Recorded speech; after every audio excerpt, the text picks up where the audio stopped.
क्या शिवलिंग ही होता है शिव के शरीर का वो अंग? शिवलिंग एक ऐसी प्रतिमा जिसकी हर भक्त सच्चे मन से पूजा अर्चना करता है। उसे शिवलिंग को लेकर कई लोगों ने गंदी धारणा लोगों के बीच में फैला रखी है, जिसके हिसाब से शिवलिंग महादेव के शरीर का अंग है और इसी बात को लेकर कई लोग उपहास भी उड़ाते हैं।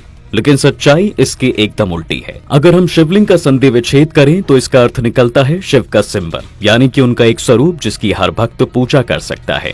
ये एक बहुत ही पवित्र प्रतिमा होती है।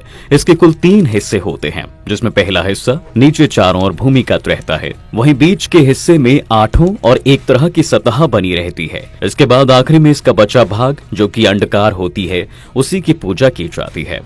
दोस्तों बता दें कि ये तीनों भाग त्रिदेव का प्रतीक हैं, जिसमें ब्रह्मा जी नीचे का भाग हैं, वहीं विष्णु जी मध्य और महादेव शीर्ष का प्रतीक हैं।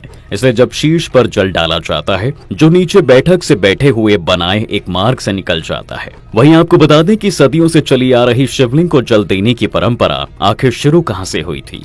दरअसल इसकी शुरुआत कहीं और से नहीं बल्कि समुद्र मंथन के बाद से ही हुई थी। ऐसा कहा जाता है कि जब समुद्र मंथन से विष निकला तो वो महादेव के हिस्से में आया।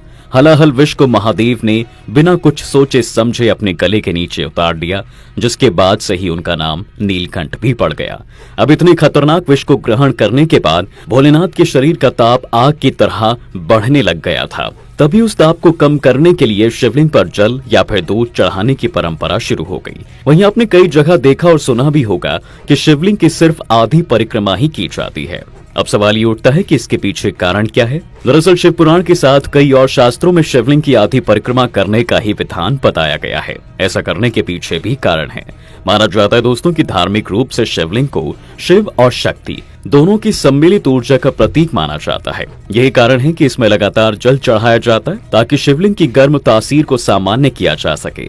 इस जल को अत्यंत पवित्र माना जाता है और ये जल जिस मार्ग से निकलता है उसे निर्मला या जलाधारी कहा जाता है। शिवलिंग की जलहरी को भूलकर भी लांघना नहीं चाहिए, वरना इससे घोर पाप लगता है। शिवलिंग की जलहरी को ऊर्जा और शक्ति का भंडार माना गया है। अगर परिक्रमा करते हुए इसे लांघा जाए तो मनुष्य को शारीरिक परेशानियों के साथ ही शारीरिक ऊर्जा की हानि का सामना भी करना पड़ सकता है। शिवलिंग की पूर्ण परिक्रमा से शरीर पर 5 तरह के विपरीत प्रभाव पड़ते हैं।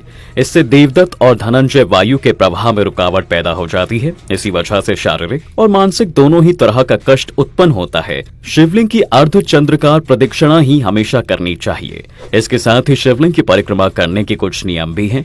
किसी भी देवी देवता की परिक्रमा दाईं ओर से की जाती है, जबकि शिव जी की परिक्रमा बाईं तरफ से की जाती है, जिसके बाद जलाधारी से वापस दाईं ओर लौटना होता है। वहीं शिवलिंग पर भूलकर भी मेहंदी या हल्दी नहीं चढ़ानी चाहिए। दरअसल इन चीजों का इस्तेमाल देवी की पूजा के लिए किया जाता है। साथ ही इस बात का ध्यान रखना चाहिए कि भगवान शिव की पूजा करते हुए आपका मुंह दक्षिण की ओर होना चाहिए। शिवलिंग की पूजा या परिक्रमा करने के बाद कभी भी उसके ऊपरी हिस्से को नहीं छूना चाहिए। इस बात का भी खास ख्याल रखें कि जलाधारी के सामने खड़े होकर कभी भी शिवलिंग की पूजा ना करें। शास्त्रों के अनुसार शिवलिंग की परिक्रमा हमेशा बाईं तरफ से की जाती है। ऐसा करने से ही शिव पूजन का विशेष फल प्राप्त होता है। बाईं ओर से शुरू करके जलहरी तक जाकर वापस लौटकर दूसरी ओर से परिक्रमा जरूर करें। इसके साथ ही विपरीत दिशा में लौट दूसरे सिरे तक आकर परिक्रमा पूरी करें। इसे शिवलिंग की आधी परिक्रमा भी कहा जाता है। इस बात का ख्याल रखें कि परिक्रमा दाईं तरफ से कभी भी शुरू नहीं करनी चाहिए। शिवलिंग की आधी परिक्रमा करने के साथ ही दिशा का भी ध्यान रखना चाहिए। साथ ही जलाधारी तक जाकर वापस लौटकर दूसरी ओर से परिक्रमा करनी चाहिए। कहा जाता है कि कहीं कहीं पर शिवलिंग पर चढ़ाया हुआ जल सीधे भूमि में चला जाता है या कहीं कहीं जलाधारी ढकी हुई होती है। ऐसी स्थिति में शिवलिंग की पूरी परिक्रमा की जा सकती है, यानी ऐसे में जलाधारी को लांघने में दोष नहीं लगता। तो दोस्तों आज के वीडियो में बस इतना ही। अगर आपको हमारी ये वीडियो पसंद आई हो तो कमेंट में हर हर महादेव जरूर लिखें और इस वीडियो को ज्यादा से ज्यादा शेयर जरूर करें।